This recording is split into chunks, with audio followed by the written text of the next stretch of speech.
All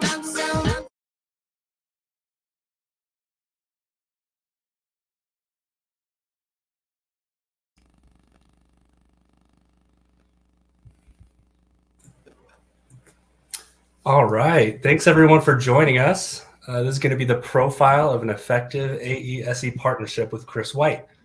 My name is Jacob Cullum. I'm the digital marketing manager here at Consensus, and I'll be your moderator for today's session. So DEMOFEST is presented by Consensus, and Consensus is intelligent demo automation software that helps scale pre-sales with interactive video demos. You can learn more at goconsensus.com. And Consensus is proud to provide this event for free to all attendees. However, we would like to invite each of you to donate to our company's humanitarian organizations if you'd like to. You can learn more about this and donate via the link in the reception, visit our expo hall and check out our DEMOFEST Gives Back booth, or you can click on the link that I posted in the chat box a little earlier.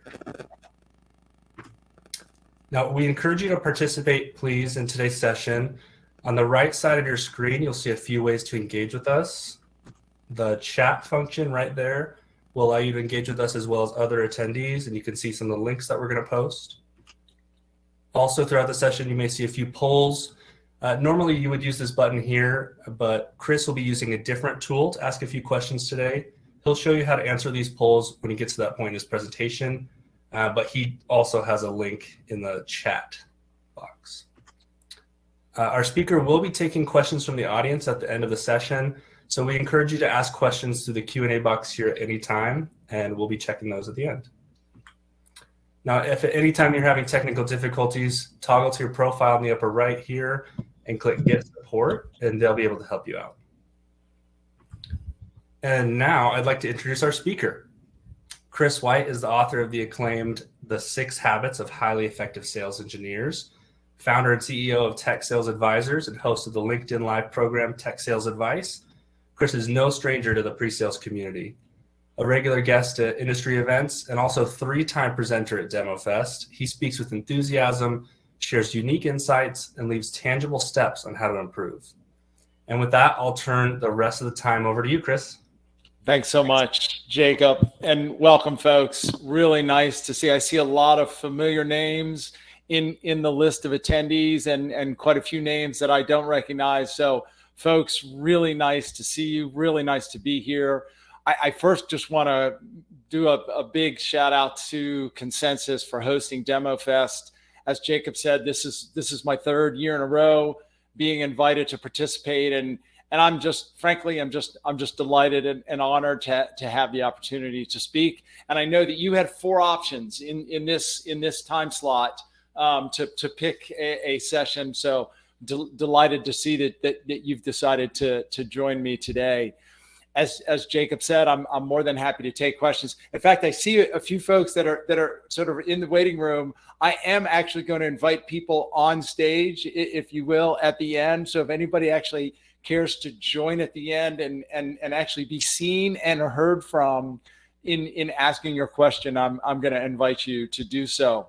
This is the profile of an effective AE and SE partnership. And before I get into my prepared material today, I'm going to invite all of you to join me on a polling platform called Menti. There's actually, if you all go to the chat, at the very top of the chat, there is a link in the chat. You can also, of course, use your phone and scan the QR code that you see here. As you can see, we've got a number of folks joining. So I'm just going to ask a few questions. You know, usually when I do workshops like this, I actually go around the room and I invite everybody to introduce themselves. We're not going to have time to do that. So let's just get an idea of who's who in our group here. We actually have, looks like we have over 100 folks. So what is your current role? By the way, I hope we don't bring this polling platform to its knees. All right, so far we're batting 1,000 on pre-sales. All right, we have a few others. That's good. The responses are flying in. Please, if you haven't joined yet, please do join in. It's always fun to get some. Oh, we've got at least one salesperson with us. Welcome. obviously it's and one sales leadership. Fantastic. That's good. We try to balance it out at least a little bit, have representation from both sides. Fantastic. Next question. How long have you been in your current role? Very curious to understand sort of the seniority that we have. All right. And the numbers are coming in fast and furious. So quite a few folks less than a year. That is great. Well, welcome to the pre-sales profession. If you're new to pre-sales, or maybe you're just in a new role. Otherwise, it looks like it balances out. We have quite a few folks who have been in their current role for 10 plus years, and the numbers keep growing, which I love. If you haven't joined the poll, it's not too late. I invite you to join in. There's a link up there at the top. Where are you joining us from? I know some of you said that. I think some of you were chiming in the chat, but I think it's interesting to sort of see the map explode. So far we're heavy in, it looks like, the middle of the country here in the U.S. We've got someone from Africa. We've got some folks dialing in from Asia, a couple folks from Europe. Okay, there's the Central America or the middle, the Midwest part of America, or the middle of America, looks like it's sort of taking the lion's share there. Fantastic. Excellent. Okay, one more quick question.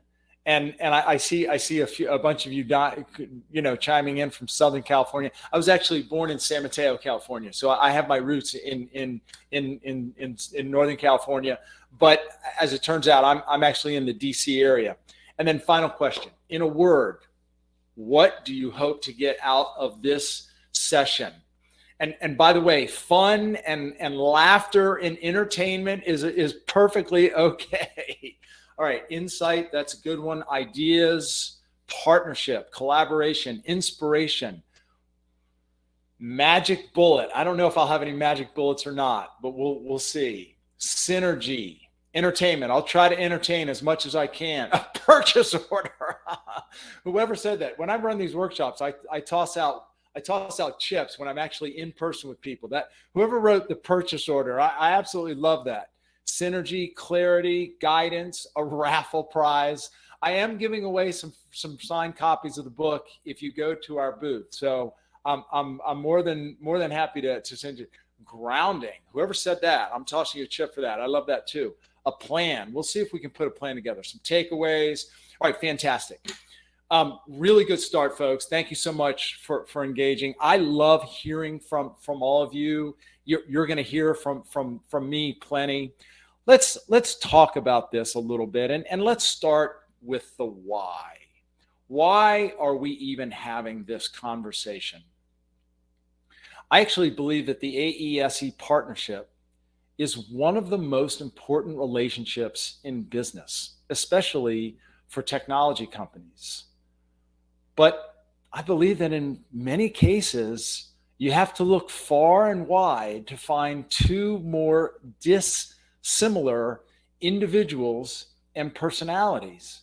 For those of you who are familiar with the book I wrote that Jacob talked about, The 6 Habits, habit number 1 is to partner with our sales counterpart. And the reason it's the first habit is I believe it's the foundation of everything that we do. This conference is fantastic. We're talking about pre-sales best practices and leadership, but we are only going to be as successful as the partnership enables us to be. So let's talk a little bit about the agenda. We're going to talk a little bit about what does good look like. And in fact, I'm going to share what I believe is the profile of an effective partnership, but I'm actually going to invite you all to participate in another poll, and together we're going to define what an effective partnership looks like. We're also going to talk about why this is so difficult. And let's be honest, at times it can be difficult. And I'm going to try to give you some tangible steps that you can take to improve the relationship. But let's start by talking about our objective. What is our primary objective? Let's talk about the AEs first. Their primary objective is to generate revenue. Find the right, and what are some of the things that we need to do? Find the right people, generate interest, determine need, build a business case, fight for priority, et cetera, et cetera. What about the SEs? What about pre-sales? What's our primary objective? I believe it's to achieve the technical victory, to get the technical win. Incidentally, I know there's a session right after this one. Malcolm is going to make the argument against the technical win. I can't wait to hear what he has to say, because I'm sure he and I probably are more in alignment in our thinking than not. Nonetheless, what are some of the things that we need to do to achieve our objective? Establish and build trust. Earn the respect and confidence of our prospects and customers and our sales counterparts. Understand the objectives of our customers and prospects. Project competency. Demonstrate the capabilities that address their unique needs. Answer questions with conviction. Handle and overcome objections. And get people excited. I believe part of our role is to get people excited. Incidentally, I want to take just a moment, and before I get there, let's consider our objective as a team. Our objective as a team is to cross the finish line together and get a closed-won deal. Sales is a team sport. We're going to be talking about that a lot. But let's talk about this technical win for just a minute. I thought, if I'm going to talk about the technical win, I should at least provide a definition for what I think it means to achieve the technical victory. Here's the definition. I've given a lot of thought to this. Here's the definition that I've come up with. I believe our objective is to provide the information and evidence necessary for the key decision makers to become convinced beyond any reasonable doubt that our solution is a worthwhile and valuable investment compared to other options and or the status quo, and inspired to want to make a change. It's not just good enough to convince our prospects and customers of the value of our solution, but inspire them to want to make a change. In fact, let's take this a step further. I believe our role is to provide validation at every stage of the customer's journey. In fact, Alistair's comments this morning, he said something about, I even wrote it down. He said continuous validation throughout the entire buyer's journey. When I first thought of this definition, provide validation at every stage, I actually wanted to validate and test myself. I literally looked up the word validate. And when I did so, the definition I found was incredibly inspiring. The first definition I found was to demonstrate or support the truth or value of something.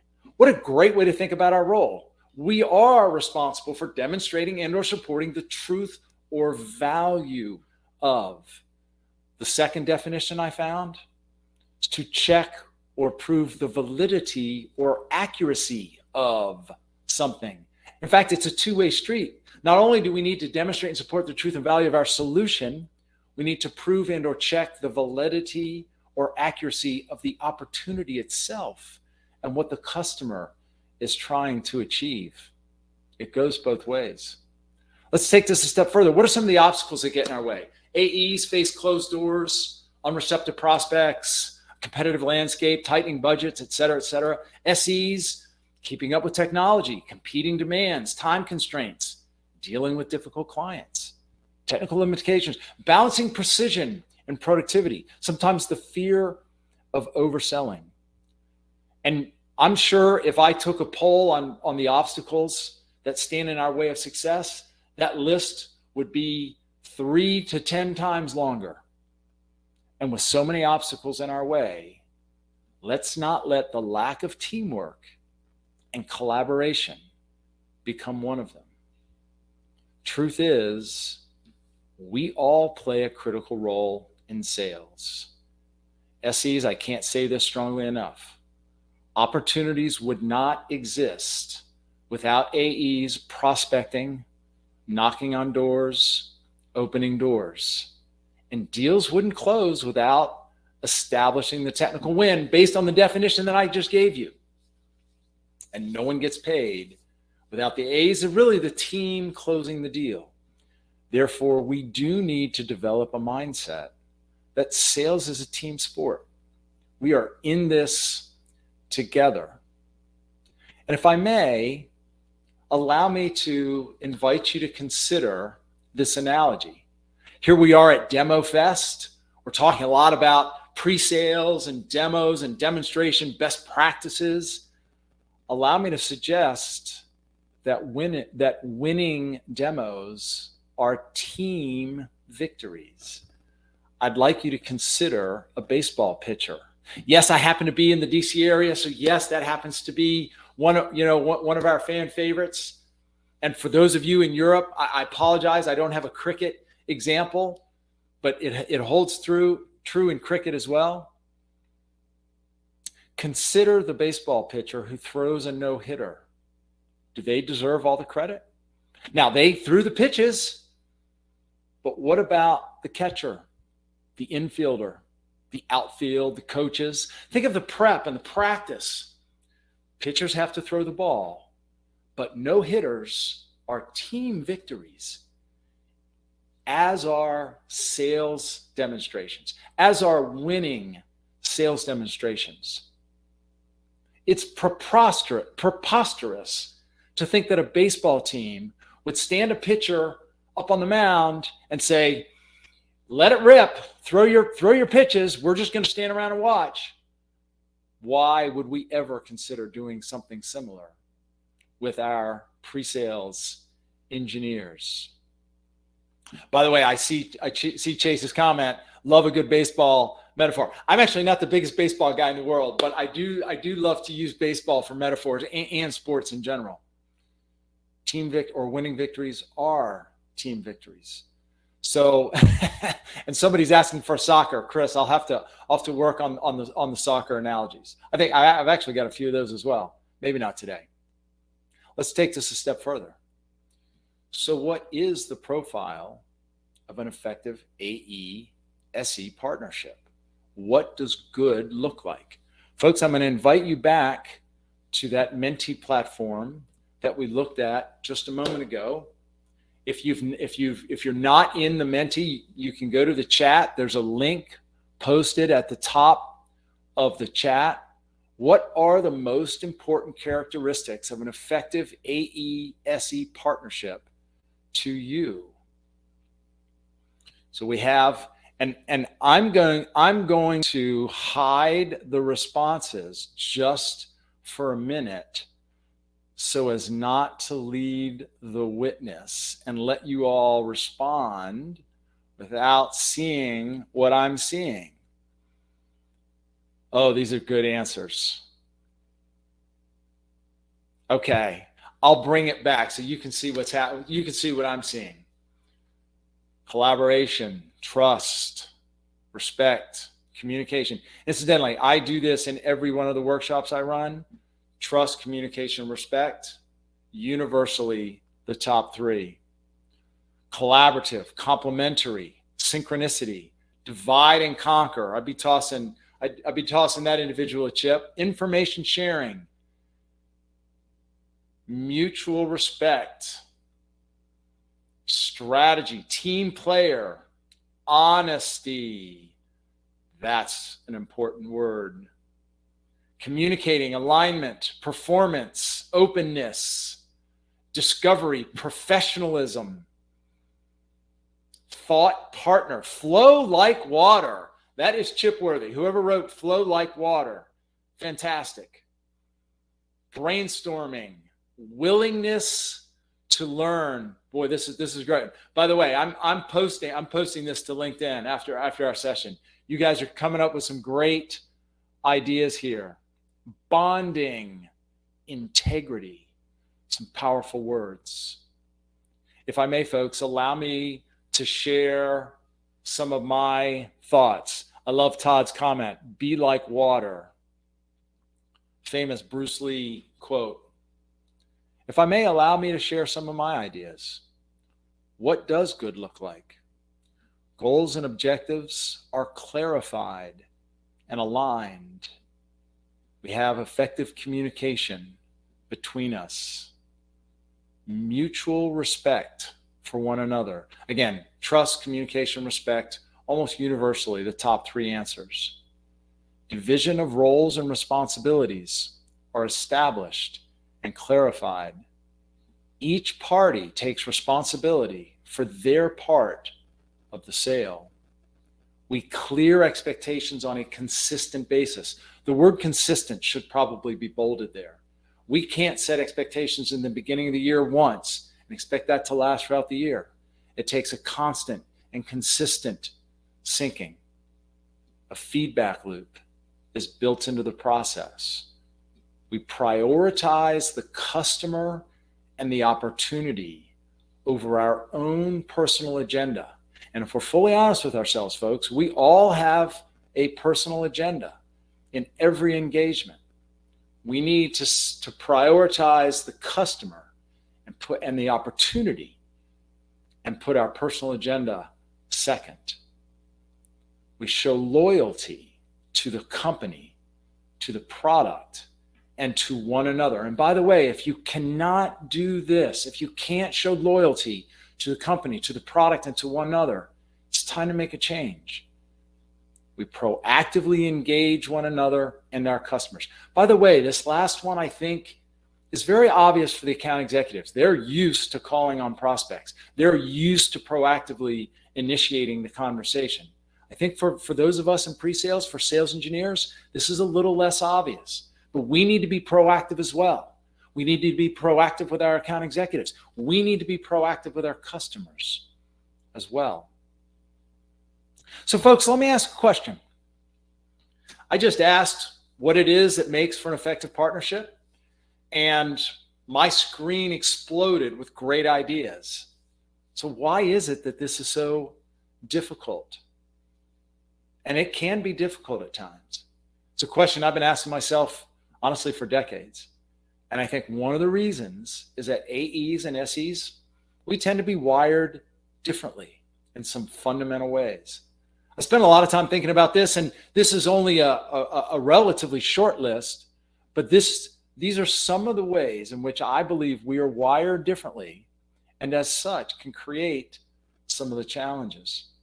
Allow me to step through this matrix. Let's begin with our background. This is pretty straightforward. Most AEs tend to come from a business and non-technical background. SEs, I'm sorry, did I say SEs? AEs. AEs come from a business non-technical background. SEs tend to be from an engineering, software, data background. I see Lindsay's comment. Lindsay, it's as if you read my mind. Introverted versus extroverted. AEs tend to be extroverted, not always, but as a general rule of thumb, they tend to be extroverted, outgoing. What about the SEs? Tend to be, honestly, it tends to be a mix, but they certainly lean towards, in many cases, the introverted side. By the way, I'm an extrovert. I get charged up by being around other people, but I also have some introverted traits in me. How do we tend to think compared to other people? Allow me to set some context in order to explain this. I work with a professional career development organization, and one of the things that they test for is, do we tend to think like other people, or do we tend to think very independently and individually? The way in which they test for this is very insightful. They give participants a list of words or phrases one at a time, and they invite people to respond with the first thing that comes to mind. Baseball, for example, might be one of the words. What they've discovered is that about 70 to 80% of the population tends to respond with the same 4 or 5 things. So in fact, we could have done an exercise now. In fact, if you want to throw something in the chat, when I say the word baseball, what's the first thing that comes to mind? If you want to throw it in the chat, you're welcome to do so. Here's what they discovered, is that sales professionals tend to, quote, think like the tribe. they tend to respond with common responses and score higher on that side. This gives them the ability to connect with people very quickly and very easily. Engineers, on the other hand, tend to be maestros. They tend to be independent thinkers. In fact, studies have proven that it takes creative thinking to be a creative problem solver. It takes very independent thinking. Here's the interesting thing. This particular organization actually takes these two dimensions, extroverted, introverted, tribal, maestro, and pairs them together. And that combination is one of the most accurate indicators of job success and job satisfaction. Extroverted tribals make very good and very satisfied sales professionals, amongst other professions, of course. Introverted maestros make very successful and satisfied high-tech engineers. Extroverted maestros make very successful and very effective technical spokespeople. Now, here's the interesting thing. Take an extroverted tribal, pair him or her with an introverted maestro. It's like mixing oil and water. And yet we're paired together to do one of the most important things in business, which is generate revenue. Allow me to continue. How do we tend to identify ourselves? In fact, how do others tend to identify both groups? AEs, life of the party, center of the room, center of attention. By the way, when I was an SE in the field, I loved working with AEs that could just walk into a room and own the room. Of course, we're not really walking into too many rooms anymore, but there are still certain people that can do that in a Zoom meeting. What about the sales engineers? How do we tend to be identified? How do we identify ourselves? Recognized experts. We like to be viewed as the expert in the room. We like to be placed on a pedestal as the expert. Allow me to take this a step further. What is our initial perception of other things and other people tend to be?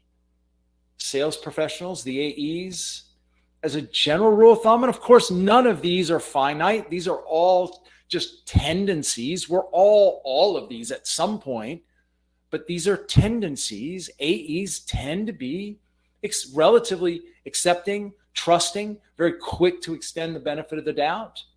By the way, how can I speak so confidently in some of these things? I've been both an SE and an AE in my career.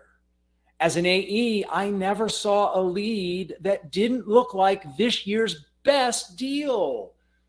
Very quick to extend the benefit of the doubt. What about the SEs? How do we tend to initially perceive other things and other people? We tend to be skeptical. Why? We're engineers. We need logic before we are readily convinced.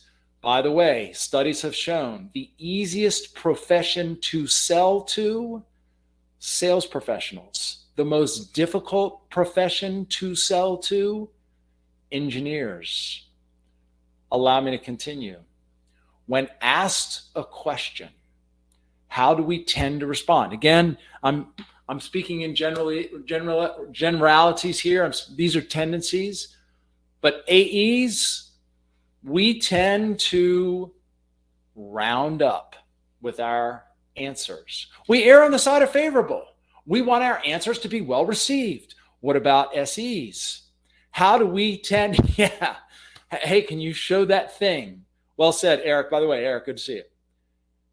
How do we tend to respond when asked a question? We value precision. We answer precision. We want to make sure that the way we respond is precise and accurate. What do we fear most in the context of the deal? What do AEs fear most in the context of the deal? Losing the deal, as they should. It's their job. It's their livelihood. As an SE, I want to work with an AE who's determined to hit his or her numbers. What about the SE? What do we tend to fear most in the context of the deal? Losing credibility. Don't get me wrong. I want to close this deal as much as anybody, but we're talking about my reputation here. It's a totally different level. What do we hate hearing come out of the mouths of our sales counterparts? AEs. What do they hate hearing come out of our mouths? Anything that sounds like it might kill or slow the deal. What about us? What do we hate hearing come out of the mouths of our account executives? Anything that sounds untrue or exaggerated. But let's go back up to when asked a question. They're just rounding up. They're leaving room for interpretation. They're looking to you to provide that level of precision. Just don't do so in a way that might slow or kill the deal. What do we tend to think about our sales counterparts? AEs, what do they tend to think about us? They have no idea how hard my job is. And what do we think about them? They have no idea how hard my job is. The truth, folks, is that we are the same animal. We are the same beast, but we are wired very differently in some fundamental ways. I call this the DNA principle. Because we are wired so differently, we need to work hard to understand one another. I believe that most problems are not communication problems. They are interpretation problems. It is how we interpret what we see and what we hear and then respond accordingly that creates many of the challenges. Therefore, we need to avoid projecting motive and intent onto the words we hear and the actions we see. In fact, let's play a little game. Right now, in your home office, I'm going to invite you to write down something that one of your sales or SE counterparts, for those of you, if we have any sales professionals on with us, one of your sales counterparts has done recently that frustrated you in some way. You don't have to put it in the chat, just right there on a piece of paper or on your tablet, whatever you happen to have, right? Write down something that one of your sales counterparts has done recently that frustrated you in some way. Now consider and write down, how was it that you interpreted what they did? How did you interpret that situation? And then I'm going to invite you to consider, is it possible that there's another explanation? Is it possible you're not giving him or her the benefit of the doubt? Is it possible that you're assuming the worst? Allow me to give you some examples from actual workshops. These are actual conversations during workshops. I invited the groups that I worked with to do the very exercise that you just did. I asked them first, what was, share an observation. What was something that they did that frustrated you? Here were some of the observations and then the interpretations. Observation from an AE. My SE pushed back on a meeting request because fill in the blank. How did you interpret that? They don't care about hitting the number. Really? My AE from an SE. My AE asked me to do a demo with limited time to prepare. I can't imagine any of you have ever experienced that. How did you interpret that? They don't care about my time. My SE gave a demo that was nothing but features. How was that? How did you interpret that? They don't know anything about sales. Really? My AE asked me to demo something unexpected right in front of the customer. How did you interpret that? They don't know anything about our product. These are quotes from workshops, folks. You can't make this stuff up. My SE expects to know everything before a meeting. How did you interpret that? They don't know how to do their job. My AE expects me to give a demo with almost no information up front. How did you interpret that? They don't know how to do their job. Folks, let's give one another the benefit of the doubt. We're all working hard to achieve the same objective. and let's have a conversation. If I may, allow me to ask you or invite you to consider, what are some of the mistakes that we make? And if we're fully honest with ourselves, we're not perfect. We make some mistakes too. SEs. And by the way, I see the chat flying faster than I can keep up with it. So love all the chat, and I encourage you to keep it going. What are some of the mistakes that we make? SEs, if we're fully honest with ourselves, sometimes we do treat our AEs as adversaries and not the partners that they are. Sometimes we become viewed as deal roadblocks because we're skeptical, because we're reluctant. Maybe we've been burned. Maybe we're stretched too thin. But the opposite is also true. Sometimes we always say yes, and that can be equally as damaging.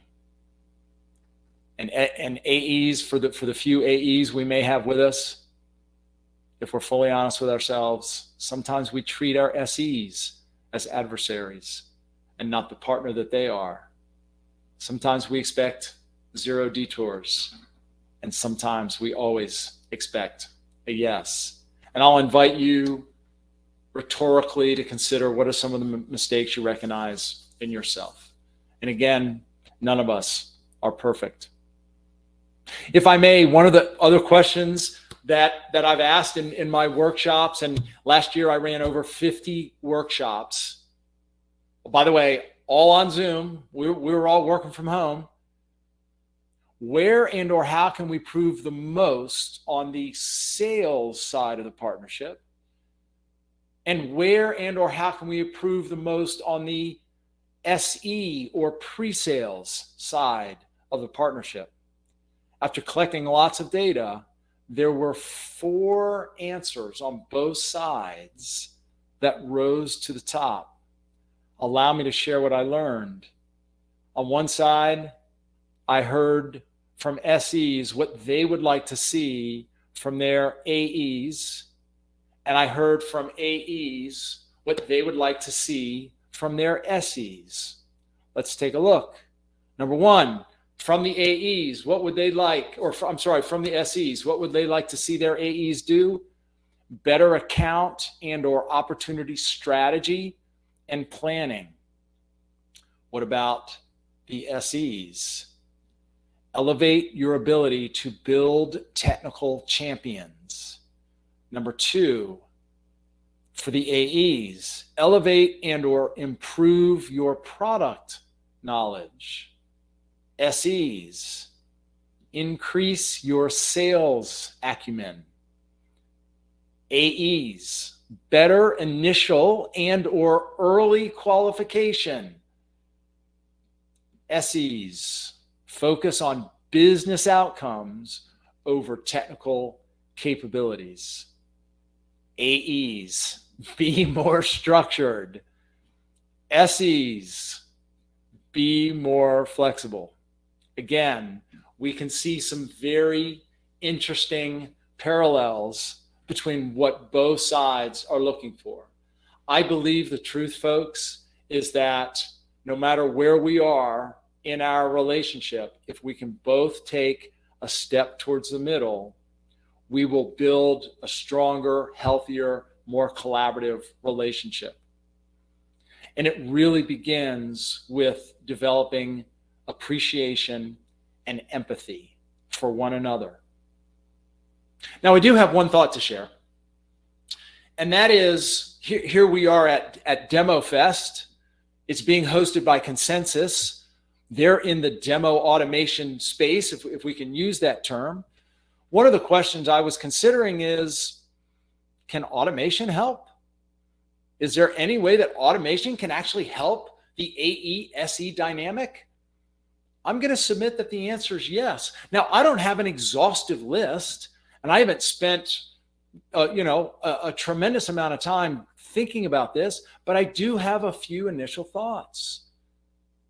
How can automation help? Number 1, it can help by increasing deal velocity. Sales shouldn't always have to wait on pre-sales for introductory demos, for unqualified demos. if we can use tools like Consensus and other platforms in the space to give our prospects and customers the introductory demos that they're looking for when they're looking for them, without putting that pressure on pre-sales, that can go a long way towards making sales more happy, more satisfied with the process, move things along more quickly in the funnel, and take some of that load off of pre-sales. And in fact, in doing so, we can maximize pre-sales value. Pre-sales shouldn't be giving unqualified introductory demos that can be done through an automated fashion. And they can spend their time on more high value activities, deep dive demonstrations, discovery conversations, proof of value, proof of concepts. And number 3, I actually believe that it will improve communication.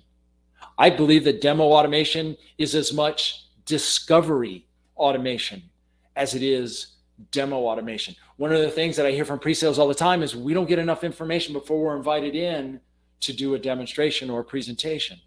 Well, with tools like Consensus, we can gain information and insight into what the customers and prospects are curious about and sincerely interested in ourselves, and as such improve communication. I have just a few more thoughts, folks. I'm looking at the time. It looks like we've got about 15 more minutes. When I'm complete, I'm more than happy to open the floor, invite some folks to come in and chat.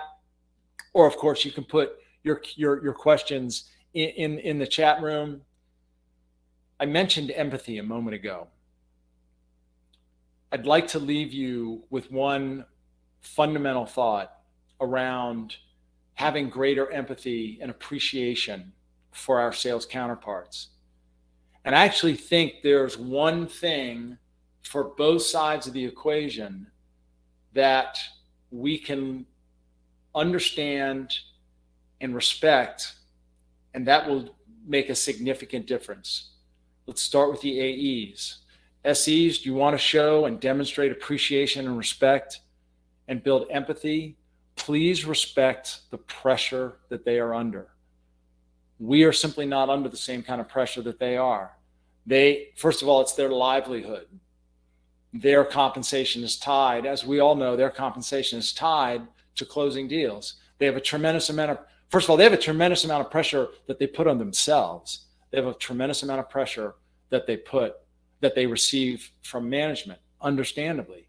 But there's another sort of pressure, and that is everything that they say is viewed somewhat suspiciously by customers. Customers have a tendency to put a question mark after everything our sales counterparts have to say. Why? Because they're in sales. In sales, we are guilty until proven innocent. Whereas we show up as the experts. We are far less likely to be questioned or challenged by our prospects and customers because we're the technical representative. They feel pressure that we simply don't. The second, or the other side of the coin, how can sales professionals, how can AEs, particularly for those of you who have joined us, demonstrate appreciation and respect for SEs? Respect our time. We value our time arguably more than anything. And we want to believe that we are using our time in the most high value manner. So how can we respect and appreciate and understand one another the most? SEs, respect the pressure that your AEs are under. AEs, respect your pre-sales colleagues' time. It's what we value.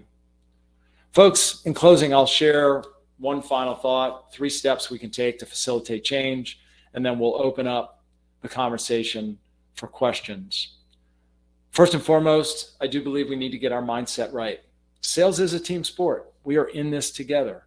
Now, we have individual responsibilities, not unlike a baseball team. They keep player stats for a reason, but it is a team sport, and we're in this together. Number 2, we need to clarify roles and responsibilities. Who does what, when, and how? We need to put process in place. And more importantly, number 3, we We need to set those expectations and stick to them. We need to hold one another accountable. And what does it take to be held accountable? It takes an openness. It takes recognition that we're not always right and we're not always perfect. And what does it take to hold the other person accountable? It takes courage. It takes courage to have the difficult conversation. But if we're going to be professionals, this is what we need to do. Folks, with that, I'm gonna leave you with those 3 final thoughts. I thank you for your time. I thank you for being here. It looks like we've had some pretty good numbers, and I'm gonna say the floor is open for questions. Jacob, I don't know if you've been paying attention to the questions. I have not been. Are there any questions that have sort of risen to the top that we should address first and foremost? Yeah, I have. We have some great questions, and if any of you have questions still, hurry up and throw them in the Q&A box. It is different than the chat, but let's start there. There's a couple questions that are kind of related, and I think you touched on this a bit for sure, but maybe you can give some more specifics to these 2 questions. One of them is, how do you rebuild the AESE dynamic when there's no trust and a blame culture? And then related to that is, how do you overcome finger pointing after a loss? So let's start with the trust. And and we could probably spend an hour just talking about trust. I think it begins with putting the other person first. And if you're the SE trying to build trust with the AE, what do our AEs care about the most? Hitting the number.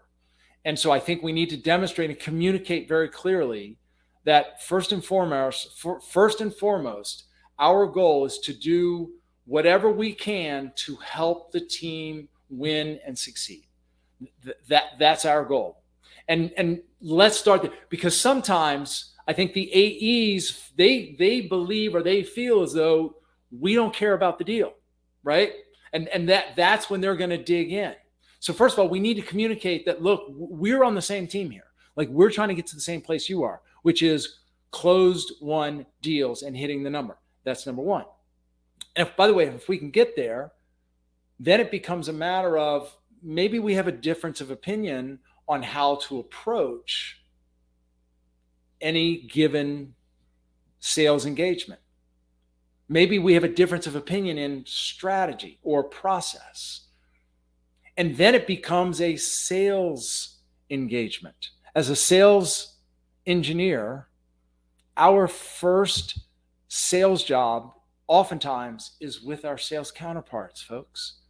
And what would we do in a sales conversation or a sales engagement? Do some discovery. So if you have a position that you want to take, start by fully understanding them. We have a term that I like to use called take the trip. What's take the trip? I want you to imagine the globe, and you're here on the North Pole, and you see that this way is up, and you see the world through your eyes, and your sales counterpart is on the South Pole, and he or she views the world completely differently. They think we should take a completely different approach to how to engage with our customers or process our sales opportunities. And you want to bring them up to your way of thinking. We want to bring them up to the North Pole. But here's the truth. Until we come down to their point of view and can see the world through their eyes and can explain or repeat their perspective to their satisfaction, the chances of us bringing them back to our side of the world is very, very small. So you want to build trust, folks? Make it very clear that your goal is the same as theirs, to achieve, to hit quota. And number two, begin with taking the trip. Start by dropping your position and work hard to fully understand the way. And by the way, when that happens, when we take the trip, we usually have an oh moment. What's the oh moment? Oh, that's why you believe what you believe. That's why you think the way you think. Well, we don't disagree on that then at all. I just think about it slightly differently. Allow me to share my opinion. So those are a couple thoughts that come to mind for me, Jacob, is we need to communicate that we have the same objective. And before we try to push our agenda, we need to fully understand their position. Thanks, Chris. I've got another one here. Do you have any tips specific for fast-moving organizations? This question gives an example. What can you do to establish an effective AESE partnership in a fast-moving organization where the ratio is 10-1? There's a large volume of deals, lots of changes with the people you work with. Do you have any thoughts on that? I do. And look, folks, it's not easy, right? And certainly during COVID, I think we were all moving very, very quickly. I do work with a lot of customers that have a 1-to-8, 1-to-10 ratio between SE and AEs. And we're not going to be able to develop the ideal relationship with everyone. That being said, the speed with which we're moving does not have to dictate the way in which we interact with every individual. Just because we're rushed and we're stressed doesn't mean that we can't treat people with respect. It doesn't mean that we can't work hard to communicate clearly. So, my message, if you may not have time to build the sort of relationship that someone has, a one-on-one, but if every engagement, every interaction with you is a positive, respectful experience and exchange, that is going to build trust. And the truth, a word that I like using a lot, the truth, there's only so much we can do, folks. And as SEs, we don't like to accept that there's certain things that we can't do. But the truth is there's only so much we can do. And if we can calmly and respectfully communicate when we hit our limit, we have a much better chance of maintaining our sanity and also maintaining respect and maintaining those relationships. So I hope that was beneficial to the individual who asked. Yeah, a lot of these questions in the Q&A have been anonymous, which is fine. But here's another question. How can I best let my AEs know I respect their hard work and recognize the pressure they're under?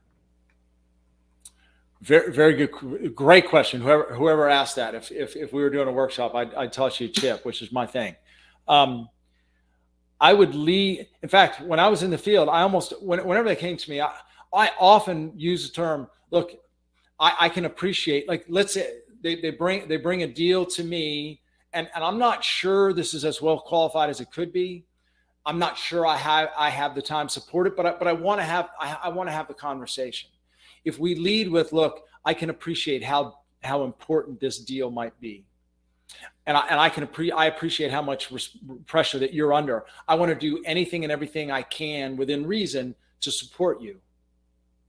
That being said, may I ask some background? Can we schedule some time to talk about the context and how much information we have and how far along we are in the qualification process so I can better prepare myself to support this deal, something of that nature. So those are just some examples of what I do and did in the context of that role. Again, hopefully that was helpful, Jacob. Thank you so much, Chris. I think we're going to end now, but thanks for the amazing presentation. The polls were very enlightening.